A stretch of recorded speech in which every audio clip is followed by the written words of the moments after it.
Good afternoon, everyone, and welcome. My name is Arianna Vitali, and I'm Secretary General at the Coalition for Energy Savings. And I have the pleasure today to be your moderator for this timely event entitled ESCOs and EnPCs, Key Energy Efficiency Tools to Deliver Fit for 55. This event is part of the extended program of the EU Sustainable Energy Week, and it's co-organized by the following organizations: the BPIE, the Buildings Performance Institute Europe; FES, the European Federation of Intelligent Energy Efficiency Services; and EUSEW, European Association of Energy Service Companies. The objective of today's event is to learn more and to hear from experts how energy service companies and energy performance contracting can help delivering on the objective of the Fit for 55 package.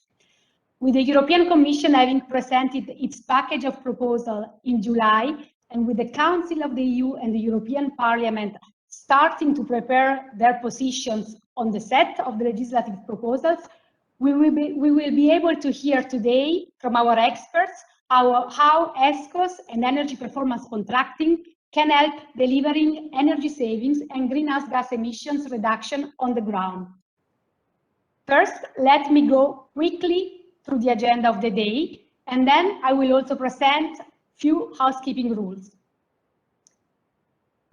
First, as you can see on this slide, we will hear from the European Commission, Veronika Djirjikova, and she will set the scene for energy efficiency services and energy performance contracting in Europe. Then we will have a presentation from Christian Spengler, EUSEW member from Siemens. He will tell us more about energy performance contracts, best practices, and pooling of public tenders. After Christian, we will have Pascal Guillaume, FES president, and he will share with us his perspective on how EnPCs can help buildings energies. Finally, we have Jessica Glicker, BPIE project manager. She will present some insights and recommendations from the Ambience project. But before we start, let me give you a few housekeeping rules. First of all, we will hear all the 4 presentations, one after the other, and you will be able to ask questions directly to the speaker in the question and answer session that will follow the 4 presentations. If you have questions during the presentations, please put them already in the chat box, and I will do my best to cover all of them at the end. So you can see here on the slides where you can find the question and answer panel and where you can type questions. Please, when you type questions, introduce yourself and put your name and the name of your organization. If you have technical issues, also please use the chat box, and we will try to solve them on the go. Also, and before someone asks, today's presentation will be recorded, and we also will provide the slides to participants. So you will have all the materials. In addition, we would also like to hear from you and collect views throughout the webinar, and to try as much as possible that this webinar is interactive. To do so, we will use the WebEx polls that is directly integrated in the functionalities of WebEx. So as a start, let's test the WebEx poll, so to see and check that everything works properly. So you should be now able to see on the right hand of your screen the poll questions that comes up. I've already presented the agenda of today's webinar. You know everything about who our speakers will be, but also we would like to know more about yourself. So our first poll is an icebreaker, and we would ask you to present yourself and answer to the following questions. What type of organization do you represent? Are you from a national authority, from an EU institution, ESCO, manufacturer, industry association, NGO, academy, or other? So please answer, so we'll see if everything works. Thank you.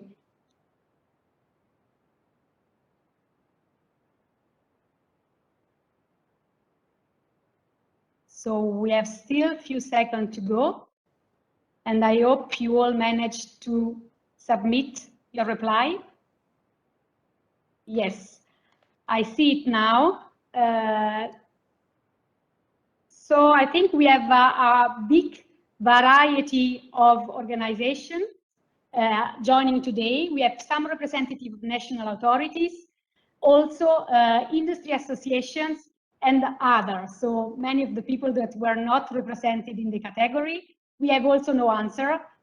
Maybe you are participating on your own capacity, or you didn't have time to answer, but that doesn't matter. So that's useful to know. So I think without further ado, we have seen that the WebEx poll works. I'm very glad to kick off the webinar with a presentation from Veronika Zhirikova. Veronika is Energy Efficiency Policy Officer at DG Energy of the European Commission. She's working in the Energy Efficiency Unit. She's part of the team that is negotiating the recast of the Energy Efficiency Directive. Prior to joining the Commission, she worked at the Czech Ministry of Industry and Trade. So thank you very much for joining us today at this webinar. Please, Veronika, the floor is yours. Thank you.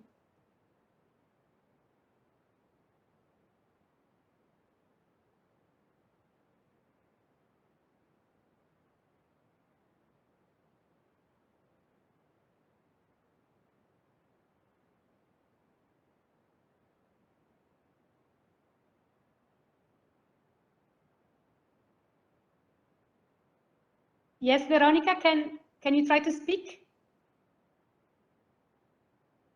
We can see you, but we can't hear you. She cannot unmute. Roberta, could you please help Veronika to unmute? I think it's now working. So, hello, good afternoon, everyone. Can you hear me? Perfectly well. Okay, and also I thank you for giving me the control of the presentation. However, I don't seem to be able to change the slides.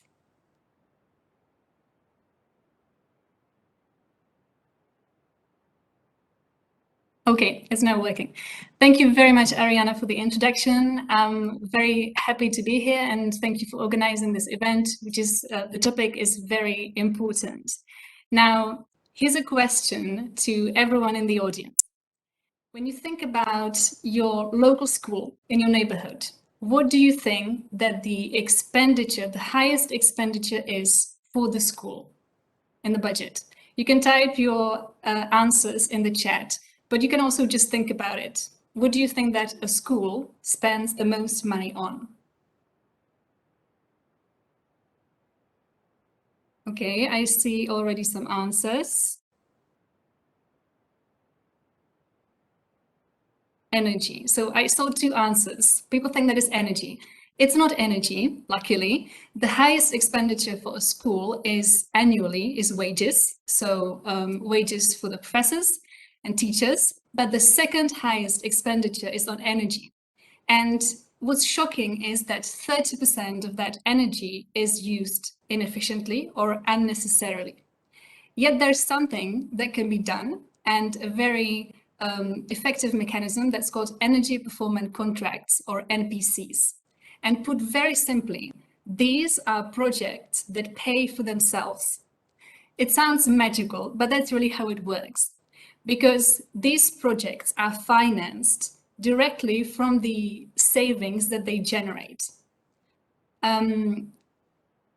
This concept is, I mean, energy performance contracts and ESCOs markets are well established in the US and in China, but in the EU, it still remains quite a novelty.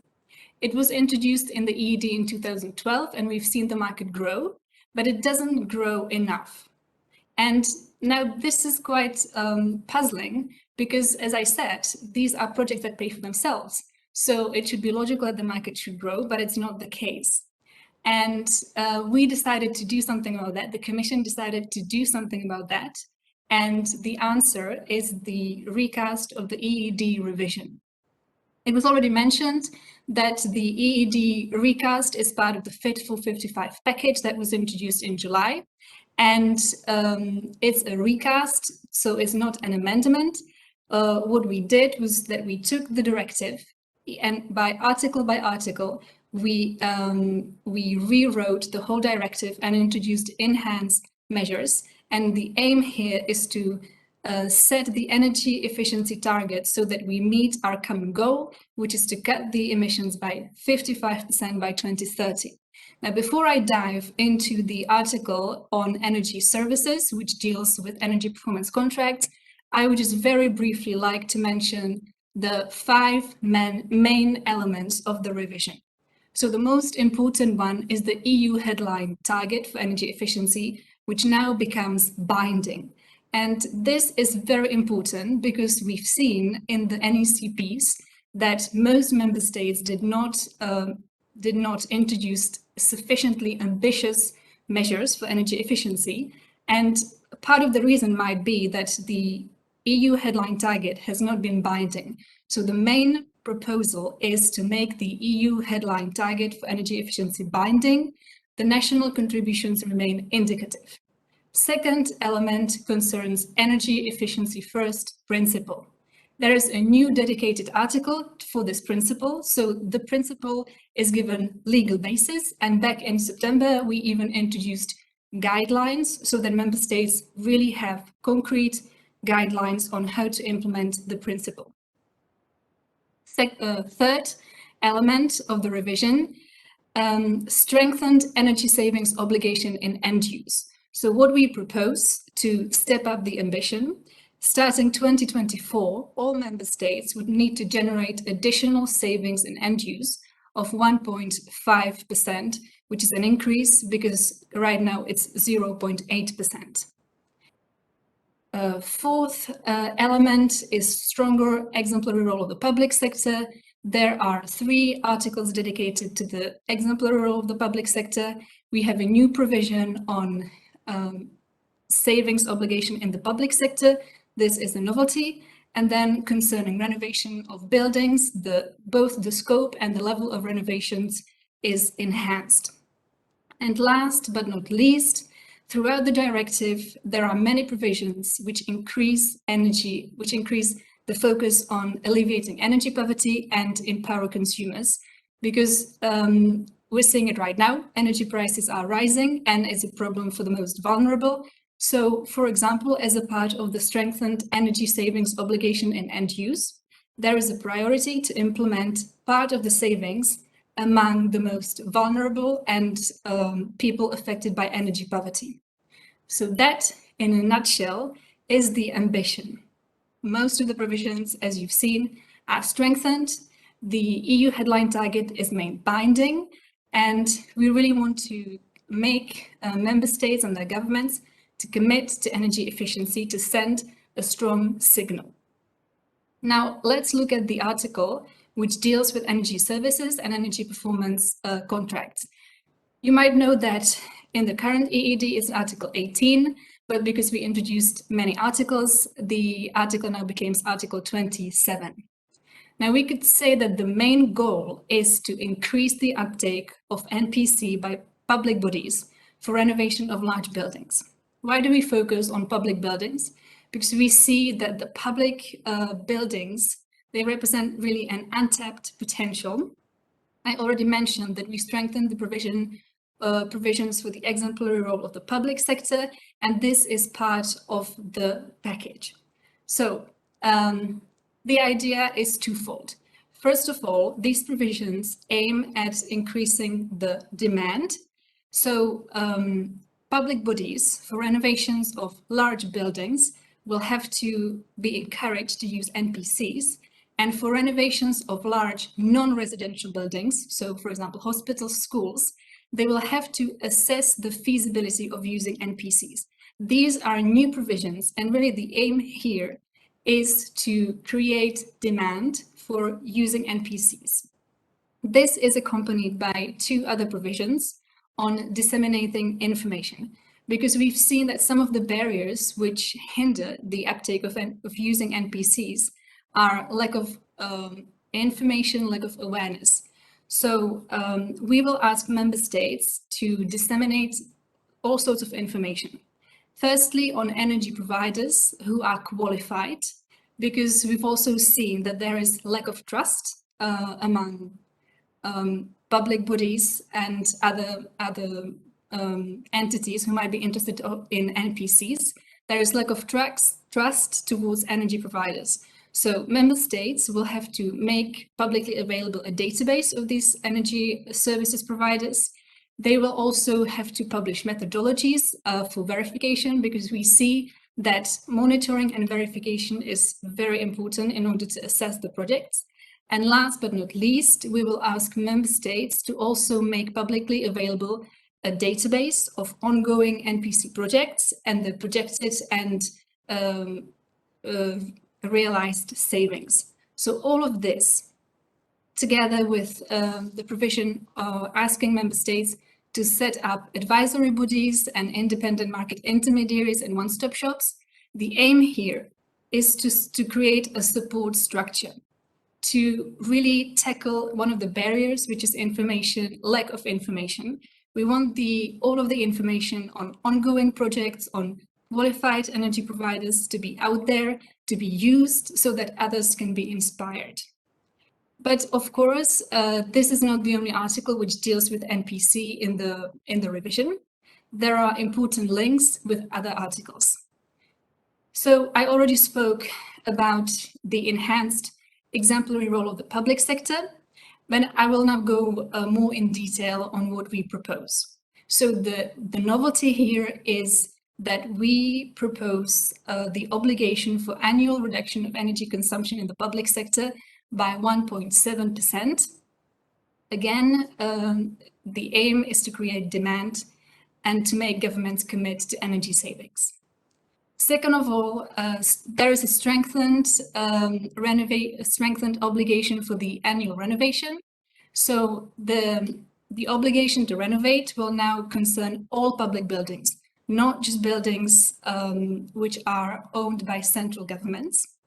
And last but not least, there's the Article 7 on public procurement, and there is an enhanced provision where public bodies will have to assess the feasibility of long-term NPCs when they procure projects with significant energy consumption. We've seen that, for example, in public procurement, what deters from using NPCs are complex procurement procedures. So the aim here is to simplify it.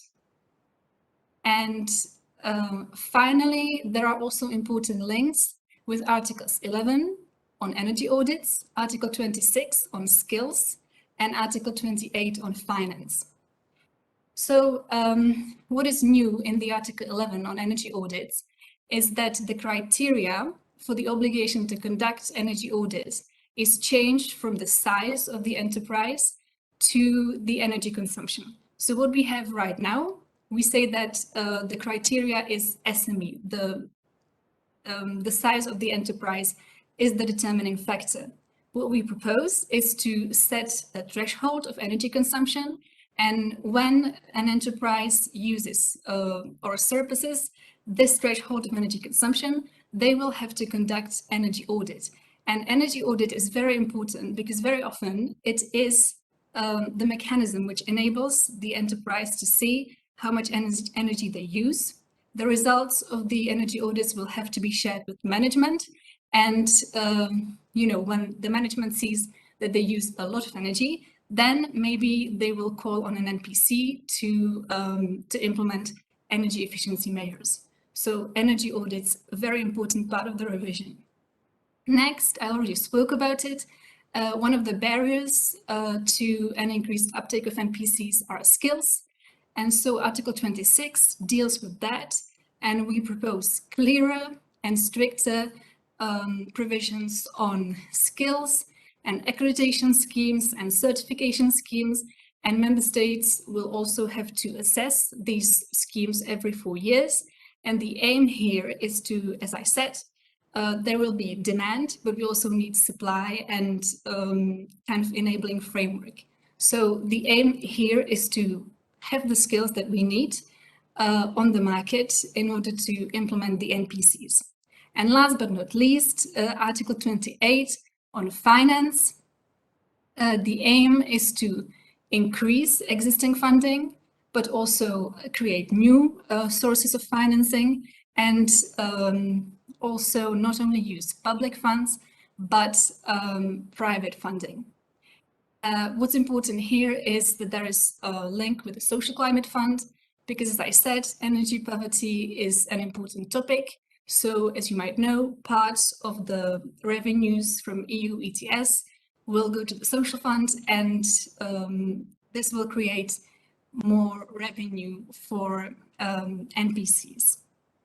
So that, in a nutshell, is what we propose in the EED.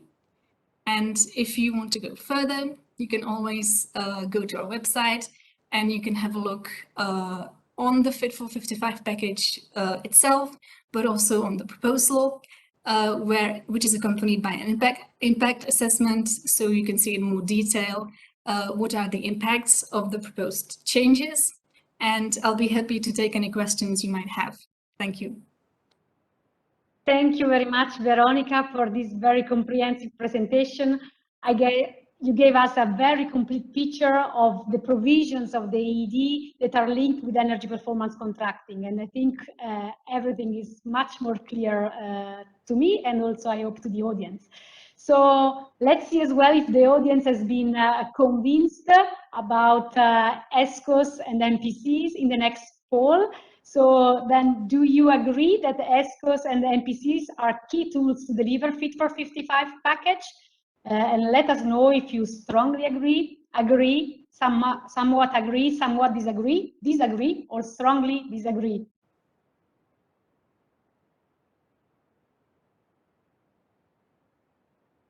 You have still some remaining seconds to vote, but I guess this question is pretty straightforward. So let's see if we have the poll results. Not yet.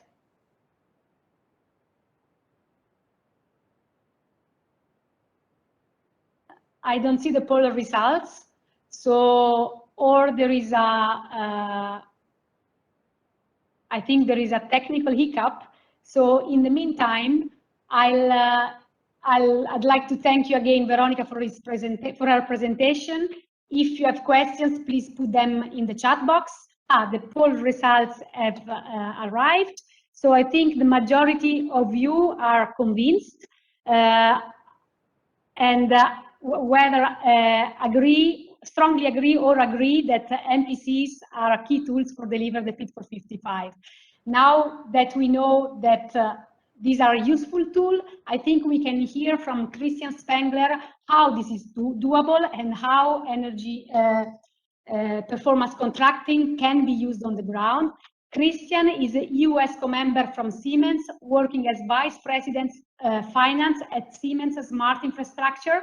So he will give us a flavor of the how, as he will present best practices and examples of successful building renovations through energy performance contracting, but also he will present his views on how the framework for NPCs can be further strengthened and the potential can be further unlocked. So, Christian, thank you for joining us today, and the floor is yours. Thank you, Ariana, and it's an honor to speak on behalf of EUSEW. I will start the presentation some sort of with a dream and vision, close the presentation with a wish list, and in between we do a reality check, and I will showcase sort of a concrete project that we have had. First, sort of the vision. What is sort of the vision of EUSEW? And eventually what has been discussed before, so the world where we fully sort of take the benefit of energy performance contracting, it is a huge lever to utilize and decarbonize the European building stock, to improve the well-being of its citizens, and also contribute to the reduction of energy poverty. So that's some sort of a credo and vision that we would like to achieve. Now, if you talk about sort of energy performance contracting, what does it work, and how does it sort of what does it consist of? And if you look from a customer's perspective, which is a local municipality, local school, there is always sort of the push on how much do we have to invest. But if we engage in energy performance contracting, I will elaborate further, but there is much less investment, and there is also sort of a much less risk for the entity that's holding the benefit. We're also having a very much reduced energy consumption. By average, it's between 20 to 30% of energy that we can reduce on brownfields, on existing buildings. We also benefit because we're looking at sort of a deep retrofit in the buildings. So definitely as a result, improved indoor and environmental quality. Also like sort of air quality will be a huge factor. One important aspect, if you look at sort of retrofitting buildings and improving the energy efficiency, it is a huge local value add, and it has a direct stimulative impact into the building because it is something that is developed and deployed on site. It is not something that you can import as a product as such, but the whole value creation is a very large local value add.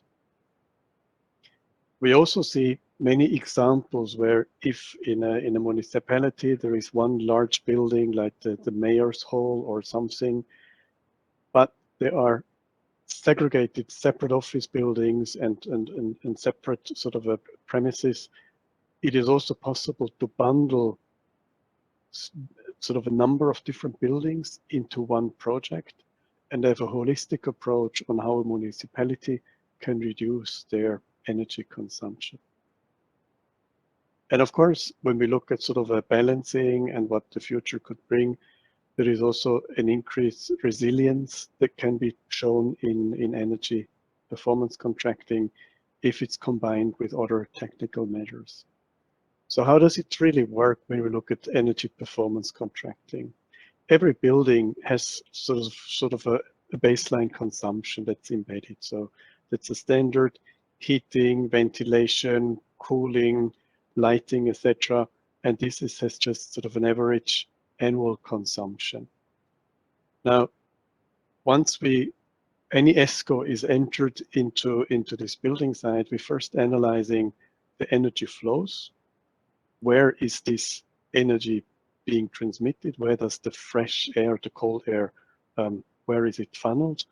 Where does the heat go? Where is the heat wasted?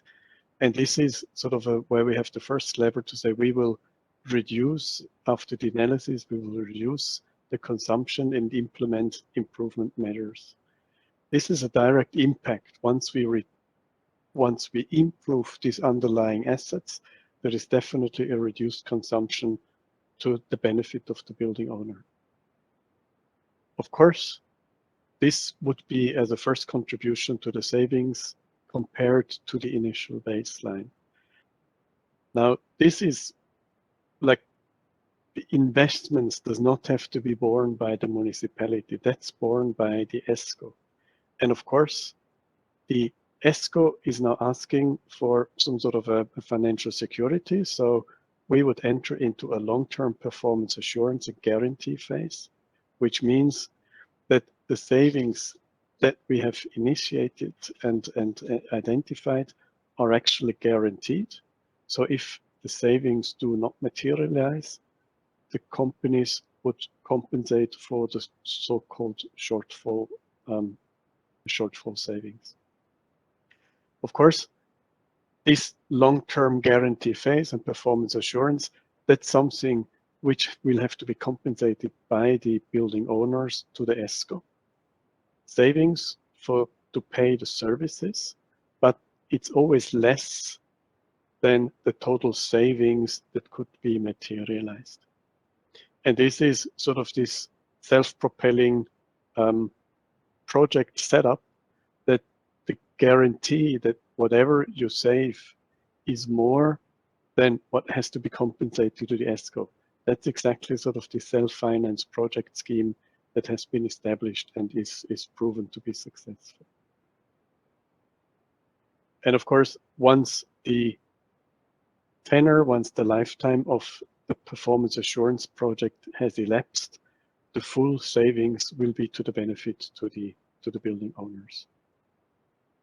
Now, as an example, and Siemens received an award for the City of Essen, the Mayor's Hall, and the installation took approximately 8 months. It included sort of, as I said, sort of a main ventilation. Where does the airflow? What is it needed that valves are opened in rooms that are not occupied? Looking at different sensors, we reduced 2,600 induction with fan coils. We're looking at the heat distribution, cooling distribution, cooling supply, optimizing the light, etc. All measures that were to the benefit of the infrastructure. But we also included continuous energy monitoring. So it's a constant sort of a validation of, can it be that an engine is running 24/7? Probably not, but the fault could be that a sensor is defect and is always indicating it's too cold in a room. Could be different measures for ventilation. The resistance on filters could indicate that there is a soilage on the filter, so it needs early replacement, even though the normal scheduled maintenance was only due in next March. But because we have detected a soilage of the filter, we can reduce it when it's needed. And that's covered in sort of a continuous monitoring, etc. And we've also looked at the maintenance and service concept of this city hall. As a result of the activities that we implemented, the life results were in 2019, more than 1 million operating costs were saved for this very building. And this was more than 120% of the guaranteed savings that we could showcase to the city of Essen. Same picture in 2020, again, another 1 million pure savings based on energy efficiency measures that were implemented. And year to date, up to September, 700,000 could be saved in the first 9 months. So real measurable impact based on measurements that we have implemented for this building. Now, if you look at sort of the natural evolution, what is sort of happening? And I think that's sort of an interesting point. Initially, we were really looking at energy efficiency and building optimization, just looking at the infrastructure, retrofit of the infrastructure, and just replacing it. Now, there is a definite shift to say, well, it's not only sort of looking at energy optimization, but what about sort of energy, sort of distributed energy? How can we include photovoltaic? Can we do something with biogas? Many municipalities have some sort of a wood chips, so they can do something, they can heat something, they can just utilize this biomass. It is also moving on the supply side within the municipality, so for on-site energy supply. And we also see sort of a tendency for advanced sustainability advisory services, really expanding the scope from building optimization. And this, of course, if you now look into the future, can be complemented by sort of much more portfolio elements that are of interest. Finally, to close, I said I will sort of close with a wish list. So if you look at the Energy Efficiency Directive, it is sort of a clear wish list that the enforcement of energy performance contracting could be sort of enhanced or mandated whenever economically and technically feasible. We also think that sort of the energy, sort of the renovation rate of 4%, that should be achieved. Currently, it's less than that, but I think the momentum should be increased. And also, sort of, we see that it does make a lot of sense to have a local ESCO organization to help them with technical assistance and help them to introduce energy performance contracting in the respective countries. Thank you, and very happy to be available for questions or chats, etc. Thank you, Christian. Thank you very much for this interesting presentation in which you combined practical examples, but as well your wish list on how to improve even further the Energy Efficiency Directive. So I would like to hear now from the audience. What do you think about the different measures that can be taken further to improve and unlock the potential of NPCs? So you see the questionnaire on the right. The question is, which legislative or non-legislative measures are key to unlocking the potential of NPCs?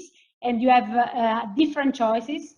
Obligation for public bodies to use NPCs where economically feasible. Public body oversight throughout a dedicated national authority and standardization requirements. Requirements to promote best practices. Incorporating active elements such as demand-side response. Addressing the quality and lack of certified professionals.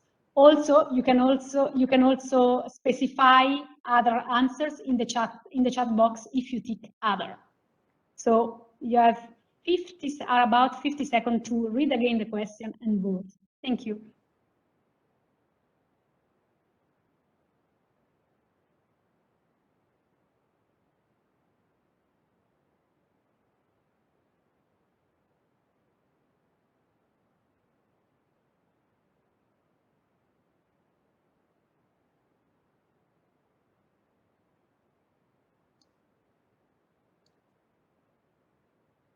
So you still have some time to select your favorite answer. The results are there.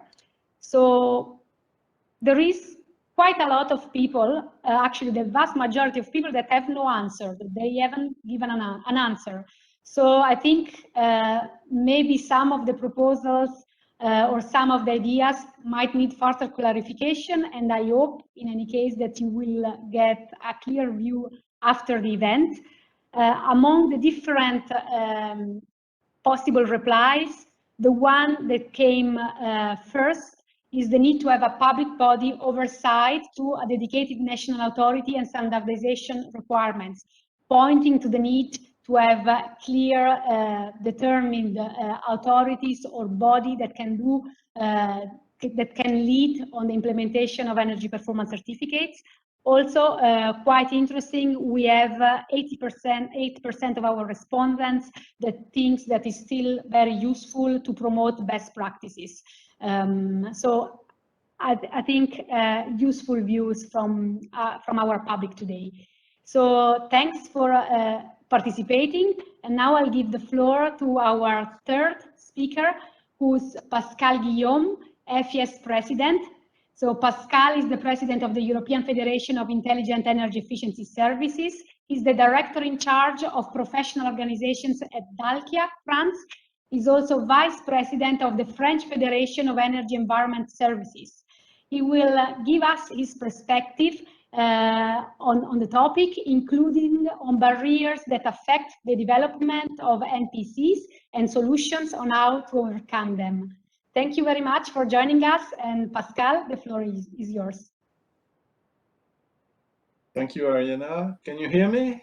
We can hear you very well. We can't see you though.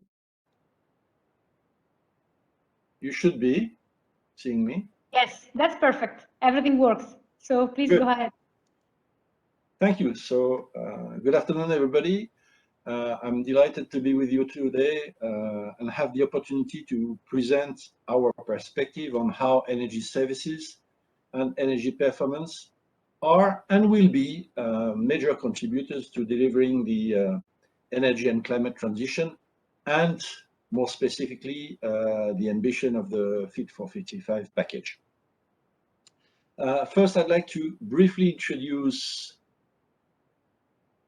FES, who we are, We are a trade association. Our members are energy services companies, ESCOs, and altogether it's more than 100,000 professionals across 12 member states who day in, day out work at delivering carbon and efficiency improvement for their clients. So how do we deliver those improvements? I think it was quite well presented by Christian, but I'll come back on the process because it's a two-step process. The first one is really to design and implement an energy performance solution, can be an energy performance contract, designed and tailored to our client's need and to the specificity of the buildings. But most importantly, we manage the building, we manage the asset, including the demand. And because we manage the building and because we manage the asset, we're happy to guarantee the results. And we back this guarantee with a financial commitment. So as our English friends say, we put our money where our mouth is. And this is really the essence of the commitment we take. Focusing on the topic of today's session, I'd like to start with the two key facts that you can find in the latest IPCC report that was issued a few weeks ago. They're common knowledge, but I think it's worthwhile coming back to that. What they say is basically, we will stabilize the situation if and only if our emissions do not exceed the carbon sink, which calls for a highly performing business stock, but that respect the expected performance. So these buildings need to be properly managed. Second statement, the position where we stabilize the situation will be highly dependent on the path we choose to reach this carbon neutrality. In other words, save carbon and energy as soon as you can and as much as you can. And obviously, this also involves moments where, when you look at the life of the building, the stage for deep renovation has not been yet reached. Still, the do-nothing option is not an acceptable option. So we need to take steps to improve the energy efficiency, to improve the carbon footprint of the buildings at various times with various expectations, various sectors. And for doing that, we need flexible solutions that are capable of addressing these very diverse situations. To illustrate, this is a survey that was conducted by our French member FEDEN that covered 150 energy performance contracts. Quite a reasonable sample, because you can see it covered more than 7 million square meters, 3,400 buildings, and as you can see, a huge diversity of sectors, a few in the industry, certainly not enough, and it's probably an area where more focus should be put. But you can see healthcare, leisure, offices, teaching, coming back to what was said before about the weight of the energy cost for schools, residential, and the average savings achieved is in the region of 25 to 30%, with a number of projects that exceed 40% in terms of energy savings. So you can see here that those energy performance contracts, they're about managing diverse situations, still delivering significant improvement in terms of energy savings. And to make it more concrete, this is an example, just one building, residential, where through an energy performance contract, energy consumption has been cut by half, and consequently, emissions have also been cut by half. So this proves that these contractual arrangements not only deliver the expected results, but they are quite significant when the time is right. So the question is, why does such a good solution not flourish more? Why is it not more adopted, developed in the marketplace? There are a number of good but mostly bad reasons for that.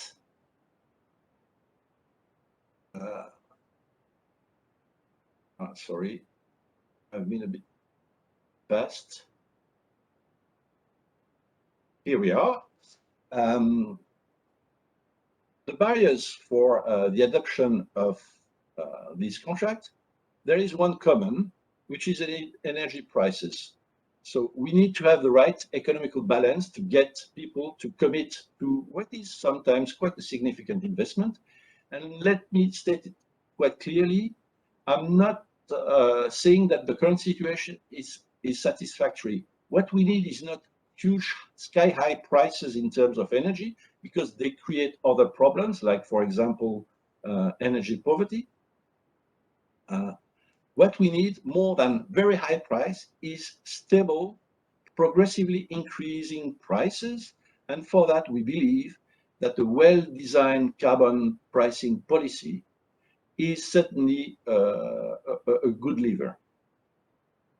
I will not dwell on the awareness because it's a matter of communication, but much more focus on the two main stumbling blocks. One is getting the trust of the people who could opt for an energy performance contract and getting the right regulatory support. When it comes to trust, I'd say the ball is in our court. We are energy service providers. We are the one promoting this kind of arrangement and contracting them. So it is our responsibility to gain trust. And beyond the fact that the basis of the trust is always to deliver on your promises, and we do that, as Christian showed quite brilliantly in the example he was putting forward, we also have delivered some kind of toolkit working in two European projects. The first one was a project called Transparence, where we built a code of conduct to be respected by the energy service providers. It's about transparency, it's about respecting a number of best practices and values. And this code of conduct has already been adopted by more than 200 players across Europe. And building on this code, we have also, through the project Qualité, worked at identifying the 9 quality criteria that we believe are fundamental to be able to attract investment and ensure that the trust of the potential customers is there. So we have the toolkit, now we need to make it work. Coming to the regulatory support, I'm happy to say that already in the 2018 package, we had quite a number of good measures to support the energy performance contract and the energy services. But I'd like to really focus on 3 that were already mentioned by Veronica, which I think are very illustrative of what energy performance contracts bring to the table. The first one is that, as we said before, we need to go further in terms of performance of the building stock. So it starts with an extended renovation rate. But what I find very interesting is that beyond this renovation rate, and we are here in the field of exemplarity of the public buildings, there is a mandatory reduction of energy consumption. So it's not only about design, it's also about real measurable savings. And the common link between both is energy performance contract. So we have this clause that says, whenever you embark for a renovation of a significant building, you should preferably do it through an energy performance contract. So An efficient regulation is a regulation that brings coherence, and I think this is a very good example of coherence between renovation, real savings, and doing it through energy performance contract. How can we go further? Pascal, thank you. And if you could wrap up in 1 minute, it would be great. I'm finishing. Thank you. I'm finishing. Perfect. Last Thank but you. not least, in this survey, we also checked that half of those contracts have a carbon commitment. So as you can see, the average 25 to 30% in terms of energy savings becomes 30 to 40% when it comes to greenhouse gases reduction. Because beyond just energy savings, increasingly these type of contracts include decarbonization of the energy sources.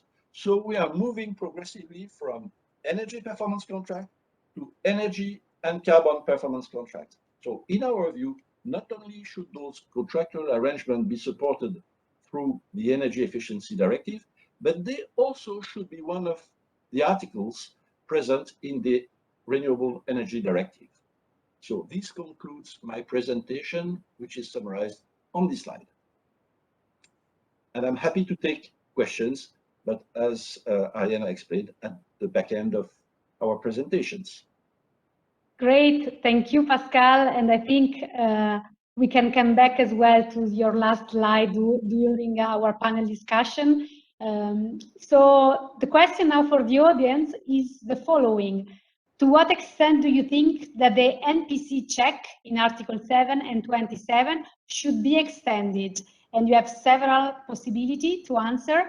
It should be extended to smaller public buildings with a floor area below 1,000 square meters. It should be extended to some private buildings, non-residential, tertiary. It should be included in other EU directives, like the Renewables Energy Directive or the Energy Performance of Buildings Directive. It should be reinforced by requesting a justification when an NPC is not concluded, or it should not be extended. You can also select other, and as always, give your preferred answer in the chat. So please vote.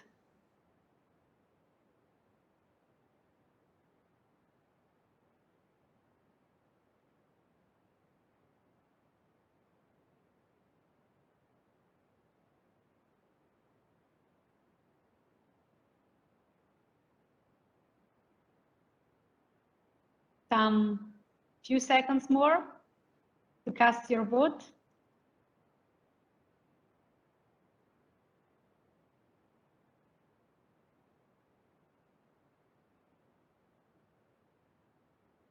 Okay, we are seeing the results now. So a great majority of the public still do not have an answer to the question. I think this also means that people are still looking at the ED recast proposal and making up their mind. Among the respondents, the options that had the most is it should be extended to some private buildings, so no residential and tertiary. So this gives really a view that beyond public buildings from public bodies, also private buildings have a large potential and an untapped potential to be checked. Also, we have another answer should be included in other directives, like, for example, the renewables and EPPD, and as well that should be extended to smaller public buildings. I think very useful as well as a feedback. And now I will turn to our last speaker for today's webinar, Jessica Glicker from BPIE. Jessica is project manager at BPIE, the Buildings Performance Institute Europe. Prior to joining BPIE, Jess worked at the International Energy Agency as an analyst on the energy efficiency team. Today, she will present us and tell us more about active managed buildings and the recommendations and findings of the Ambience project. So thank you very much. And Jessie, the floor is yours. Terrific. Can you guys hear me okay? I can hear you very well, and I can see you. Perfect. Perfect. Okay, great. Well, thank you very much, Ariana, and thank you to our previous speakers. We've certainly heard some very interesting findings today, and you've laid the ground very nicely in terms of relevant policy and really what energy performing contracting consists of. So I will jump right in. Okay, perfect. Got control. So I'll be presenting from the Ambience project, and I'll go a bit more into detail what the Ambience project is shortly. It's essentially energy performance contracting with active control, adding the demand side response to energy performance contracting. So quickly, just to outline what we'll be discussing today, I'll give a short introduction to who BPIE is, then the active building EPC concept. I know today we've refer to energy performance contracting both as ENPCs and EPCs. I'll be using EPC because already with the active part, we've got quite a long acronym. Then go into the specifics of the Ambience project and some of the findings that we've found, especially in terms of regulation, and talk about the regulatory enablers and barriers that we're seeing toward implementing active energy performance contracting.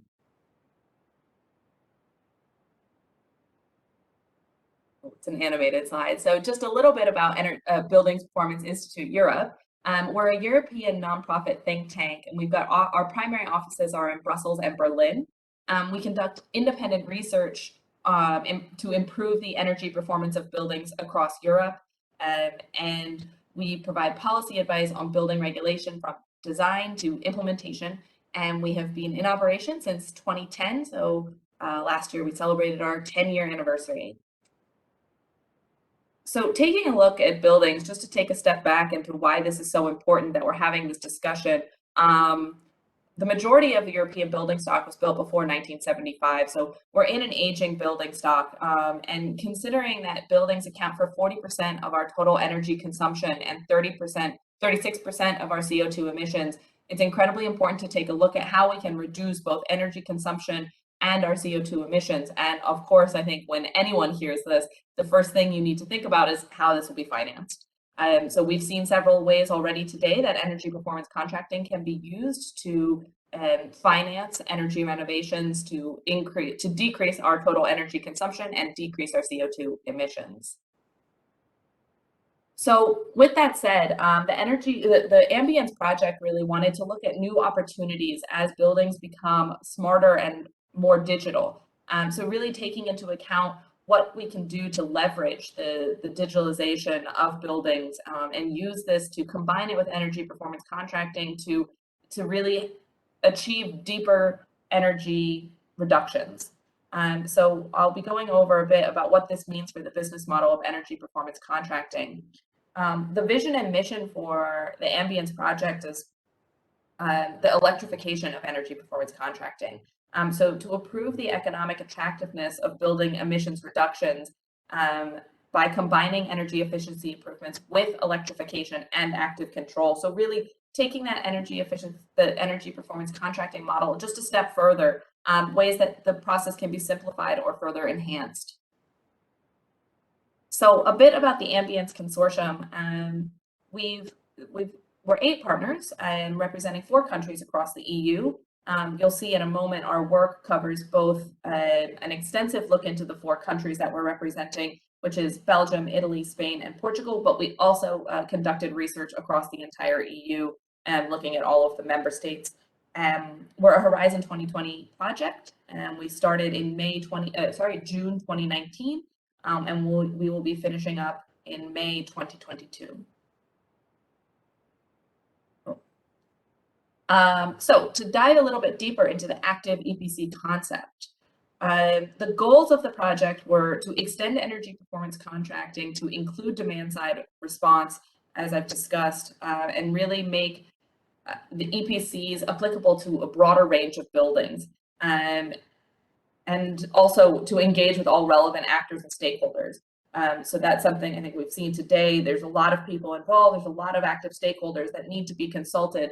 So on that note, looking at really who the beneficiaries are and who's involved. Now, of course, the environment and society, really, this is the overall goal. of who benefits and who's involved. We've got the consumers and the end users, the building owners, you know, people who will hopefully be seeing the savings and experiencing the reductions. We've got the energy system stakeholders, as well as the ESCOs, and we've talked extensively today about ESCOs and their role in energy performance contracting. So this is quite a wordy slide. I won't read this word for word, but essentially we've included here the definition of active buildings, an active building EPC. So it's tapping into the passive and active energy and cost saving measures to enhance the basic energy performance contracting concept, including electrification and active control measures. So this is when we talk about active energy performance contracting, this is the definition that we're using. So it's important to keep in mind the demand side response and electrification aspects of energy performance contracting.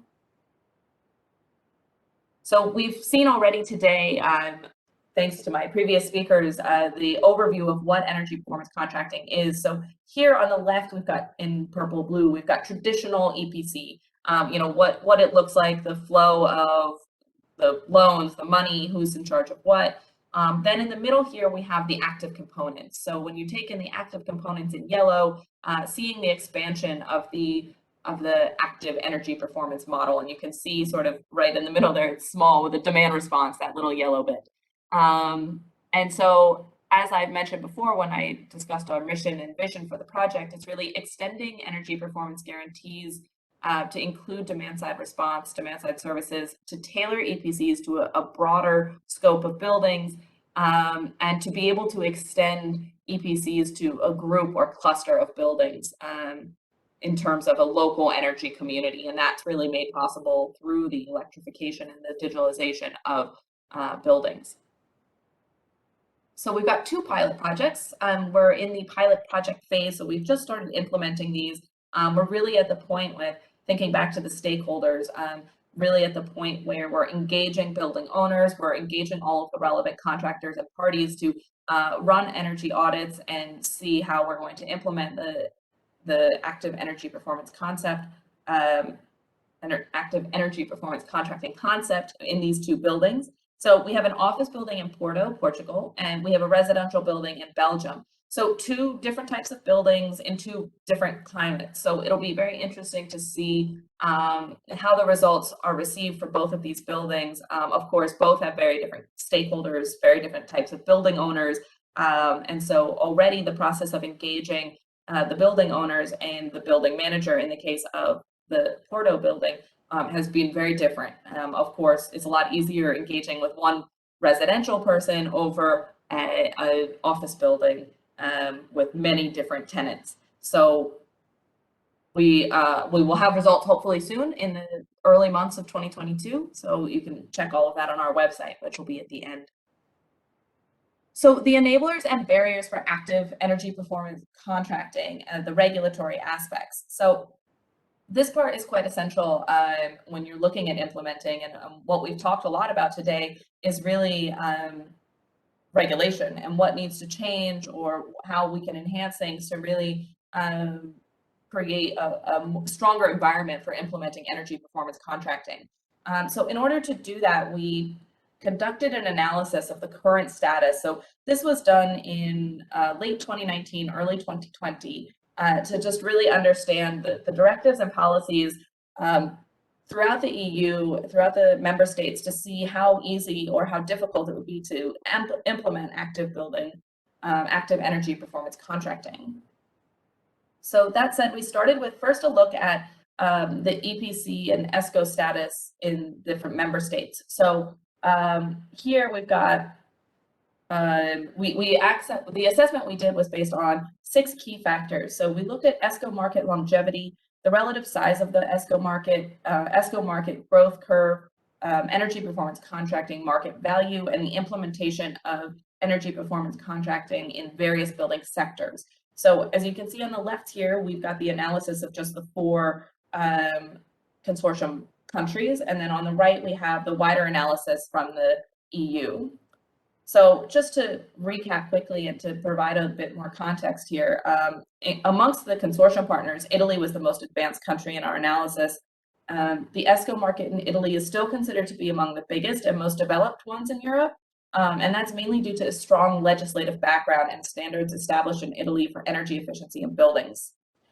Italy was followed by Belgium, where the energy service market is considered stable and moderately sized, and then by Spain, where the energy service market has been long awaited to boom, based on a complex set of governmental support measures. So all of these findings can be found. We've published a rather substantial report, I think it's about 100+ pages, and it's on the Ambience website, and really going into detail, detailing what the analysis and the findings were.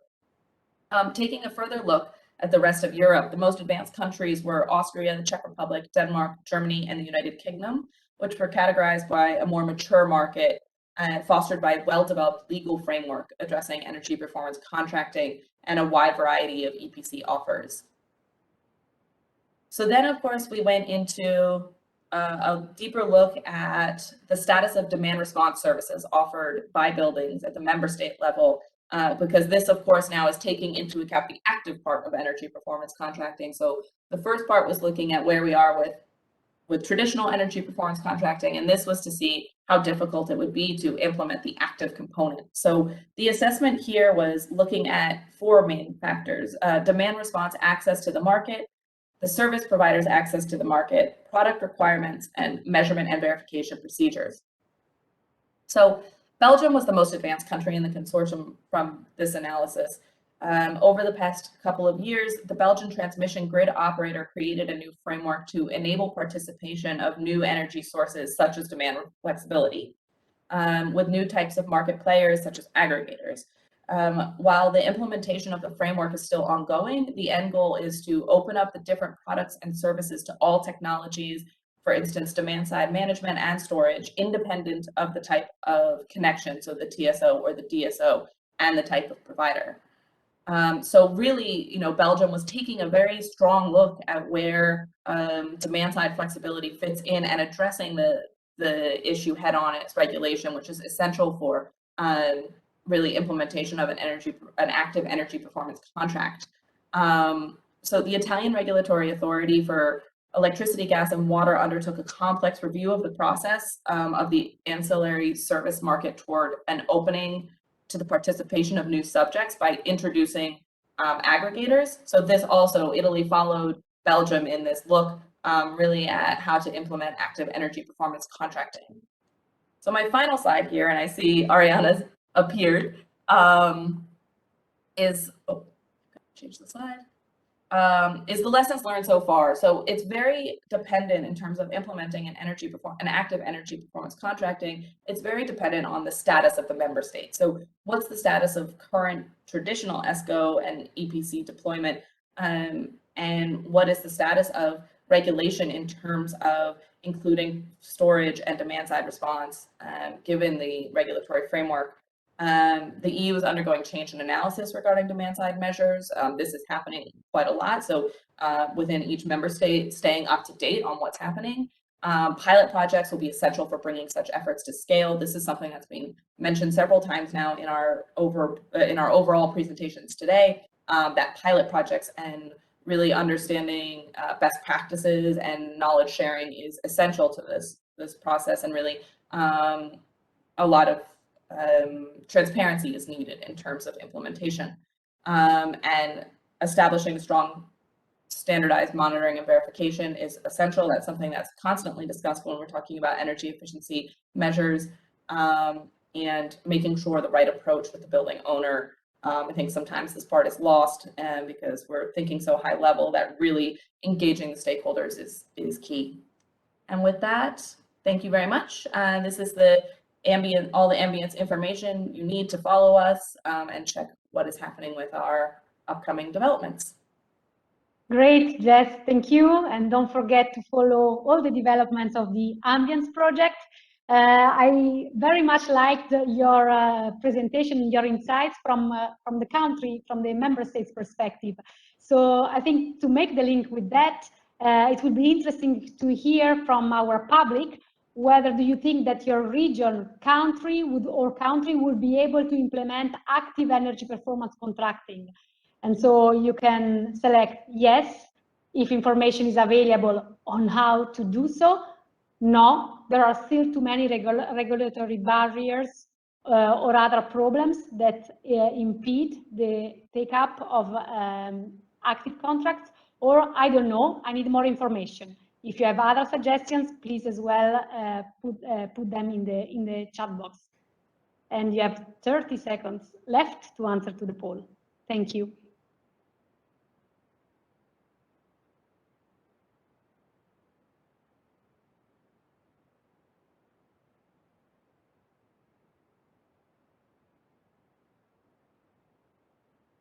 Time's almost elapsed, waiting for poll results.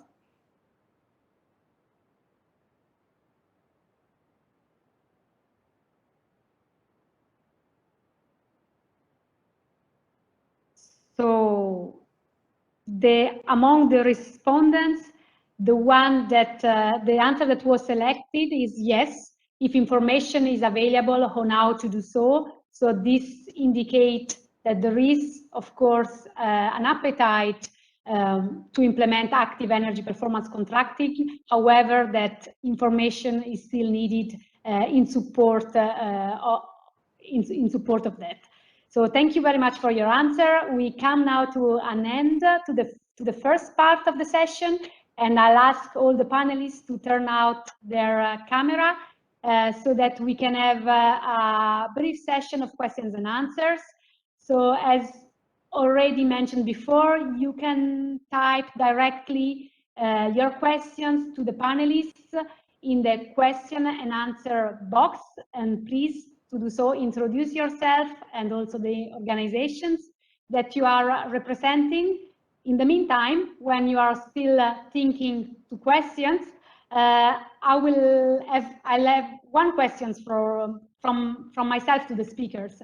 So we have been hearing throughout the different presentations that there are a lot of opportunities to improve the EnPCs frameworks. We have already heard from some of you their wish list on how they would like this to happen. We have heard a lot of proposals. So my question is, from your perspective, what is, from your point of view, the single most important one between the many different windows of opportunities of the files? Please select one that is the most important for you. And I don't know who would like to start with that. Maybe Veronica, if you want to start. I know that you take a package approach, so I don't know how you want to answer to that questions, but maybe yes. You want to try? I think there are two important measures, and I already mentioned one of them in my presentation, and that is government commitment. Because we saw it when the EU headline target was not binding, member states and their NECPs committed to less ambitious targets. So I think, and we also observed that there is market inertia, so the market itself will not ensure an increased uptake of EnPCs. So I really think that the government has its part to play, member states, and to really set the ambition high, because maybe you won't reach 100% of the ambition, but you will reach 50%, and this will still be higher than low ambition. That will be the first part. And the second is information awareness. It's very important because when we asked in the public consultations, the stakeholders, what are the main barriers? It was finance and information. And so I think this is really the potential, because we have an amazing mechanism, which is creative, which is innovative, but we're not using it. So, you know, we don't have to invent the wheel. It's already here, but we need to spread the information about it. So that would be the two most important, I think. Thank you for that. Someone else would like to come in on that? Personally, yeah, I also think sort of the enforcement, have it mandatory to look at energy performance contracting if it's sort of financially and technically viable. And this will sort of, it's a push and pull function, because suddenly people will have to reach out and get information and familiarize with the topic, because as said before, sort of fantastic financing mechanisms have been spearheaded and then has been tested, but it's just not widespreadly known. But sort of create the push and the pull function with giving mandates. Pascal or Jesse? Yeah, I'd like to come back to one of the measures, which is the what we call the EnPC check, which is the check when you renovate a building to verify if you couldn't do it through an energy performance contract. As Veronica said, to some extent, if we want to get things moving, I think this clause should be hardened. And to some extent, if you are not selecting to go through an energy performance contract, you should justify why you don't do it. It should be really strengthened as a mandatory first option, I would say. This is my first statement. And the second one is coming back to this issue about trust.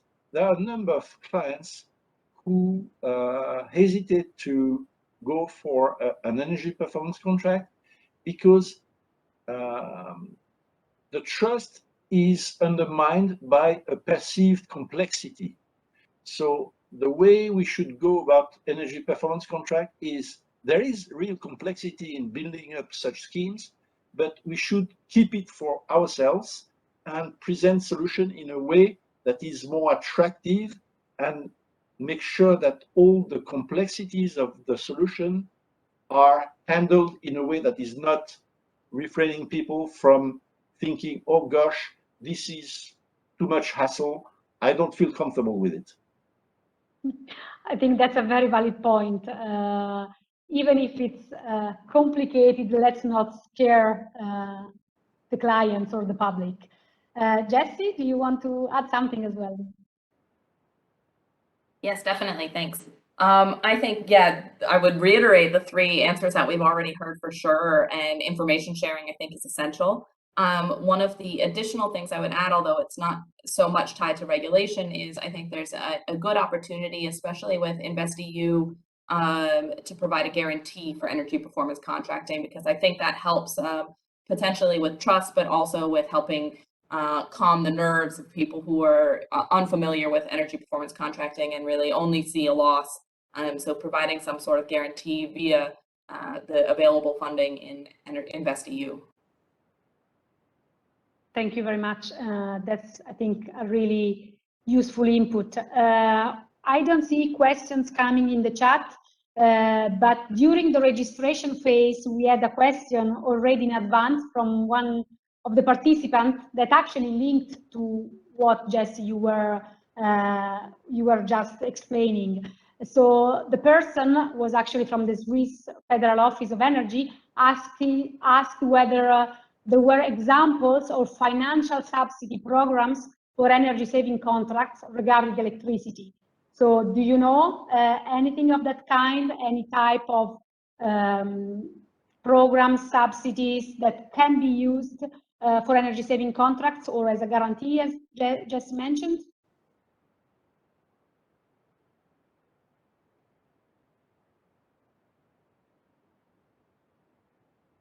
Do you want to add, Jesse, I think, or?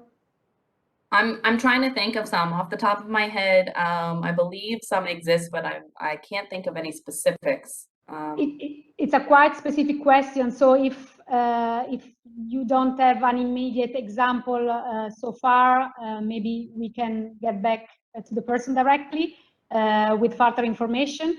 And then I would actually go back to a more general question. As we have a variety of speakers from private and the public sector. So who is currently leading the implementation of energy savings measures through energy performance contracting and ESCO? Is government and the public sector through regulation, or is rather the private sector and corporates? How do you see that? Maybe the different panelists see it in a different way. Someone would like to start with that? I'm happy to start with my sort of a personal observation. I think sort of if you look at large corporate customers, they have come out with sort of a very firm statements for CO2 neutrality by 2030, 2035, and they're really sort of steaming ahead. But they're also looking at sort of a more holistic, so really looking at also greenhouse gas emissions, carbon neutrality, looking at sort of cooling liquids, which obviously have a negative effect on the climate. Various topics, looking at sustainability topics, but currently my personal observation would be that especially large enterprises are spearheading this whole transition. So 1-0 for enterprises. Someone else would like to add on that? Similar or different view? I'm not sure I could put one before the others. As Christian said, there are a number of corporate actors who have a policy, a sustainable development strategy that pushes them to act. However, I would differentiate between local authorities and central governments. And I think local authorities where it's a short decision circuit, they are really moving fast on that. I think for central administration, it's a bit more complex, which explains why they are probably slower in taking up those kind of measures. Thank you, Pascal. And Veronica or Jesse, would you like to come in? Yeah, I would second what Pascal just said, because as I said in my presentation, we are strengthening the provisions so that the public sector, the public bodies will have to use NPCs more, which means that they are not using them enough. So my hope is that the proposal passes on the Article 27, at least as it is, because I think it would help the public sector use NPCs more, and then it would inspire also the private sector. But I mean, I don't have any numbers on that on the current situation. But I don't think the public sector is doing enough. And one thing I would add is I think, given all of that, we could look at some best practices from other places as well. So in the United States, for example, they have a very active energy performance contracting sector amongst the public sector. So looking at what kind of resources are available and how those programs are being run in terms of information sharing, to go from the federal level, or in our case, the European level, down to the member states, so down to the states, and how that information is shared and how the uptake happens. Thank you. And in the meantime, we have received one question from the audience, from Ms. Mulder from Veolia in the Netherlands. So I'm reading: we see in the Netherlands a lack of qualified personnel to actually execute this type of project. How does the EU and other panelists think we can solve this? So I will start with Veronica, and then the others can complement. Thank you. So as I said in my presentation, we enhanced the provisions in Article 26 on skills. And very rightly, as it was suggested in the question, we observe that there is lack of skill and also of schemes, accreditation and certification schemes. So that's why we propose in the Article 26 to strengthen these and to also ensure verification. So the proposal is that starting 2024 and every 4 years, member states would have to assess. So there is a lot of ambition when it comes to renovation. We have the Renovation Wave. We have the strengthened provisions on renovations, not only in the public sector, but elsewhere. And so we are well aware that we need to put in place a supporting structure, and this concerns skills as well. So I hope this answers the question, but at least on the regulatory level, we are trying to deal with that by setting this obligation on member states to improve the existing skills, qualifications, certifications. Thanks, Veronica. If I may add to that, yes. I can share the French experience. We have a huge shortage of resources, qualified resources at technician level. And one of the fundamental problem we have is attractiveness of this kind of training, education. And we are working with schools and with the Ministry of Education to try to improve the attractiveness of this kind of activities. Because for most people, energy transition is something that you learn by having dedicated education for energy transition, but it's quite often something technical. You need electricians, you need mechanics, and these kind of resources are in a huge, there is a huge shortage for this kind of technical skills, and we need to make those activities more attractive for the young people who are looking for a career, because these kind of business lines offer huge development in terms of career. It's just not shared enough. So there is a major communication challenge ahead of us. Thanks, Pascal. Christian or Jesse, would you like to add something? Sure, yeah. I would also say the use of one-stop shops would be a very valuable tool in terms of implementing energy performance contracting. It's a great way to train people, to supply trained professionals to really be able to implement and point people in the right direction. So I think that's one way to tackle qualified personnel and implementation. I think it's just also a great opportunity for the European workforce as such, to say there is a pocket of people, highly qualified people in high demand with, and it's a marathon run. So this energy transition will last for, it's not for us, it's for the next generation. So it's sort of a pool of highly interested, interesting jobs. Yeah, sort of something I think that can also be communicated, that this kind of business is going to grow.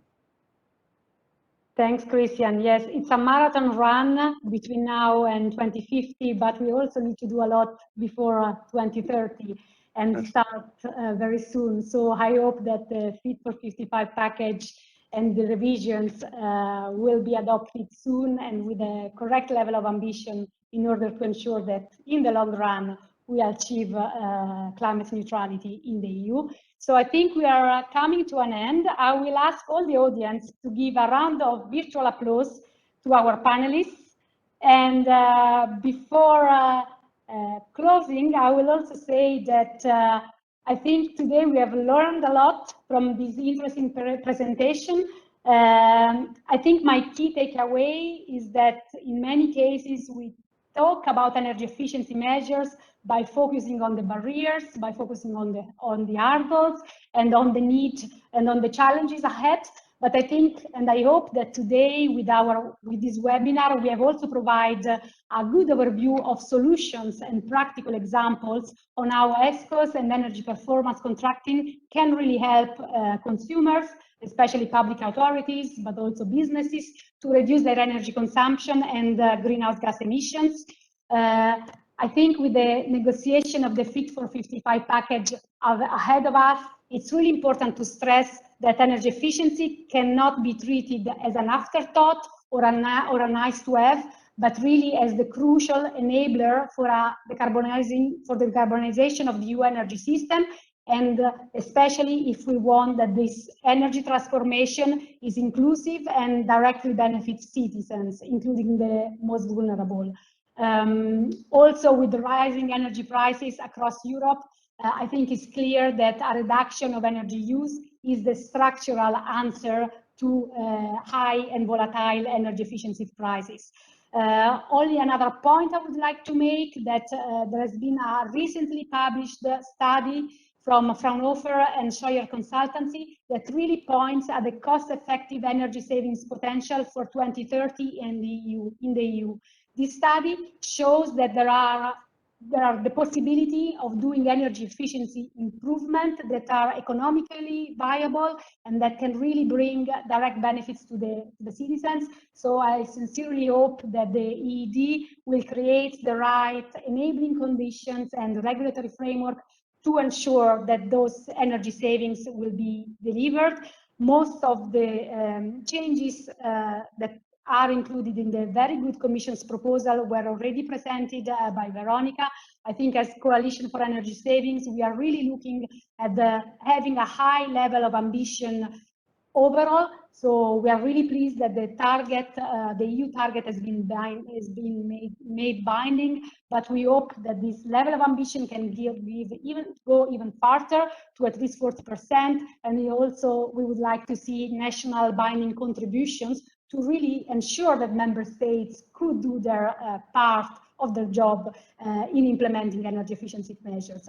And in any case, I hope that with the event of today, all of the audience has also learned how energy performance contracting and energy services and ESCOs can be part of the solution and can really help achieving higher ambition and in energy efficiency, and also to bring down emissions reductions in Europe between now and 2030. So with that, I think I'll close the event. I thank you very much for your attention. I hope you enjoyed the webinar as I did. And then the organizer will get back to you with the recording of this event and of course with all the presentations.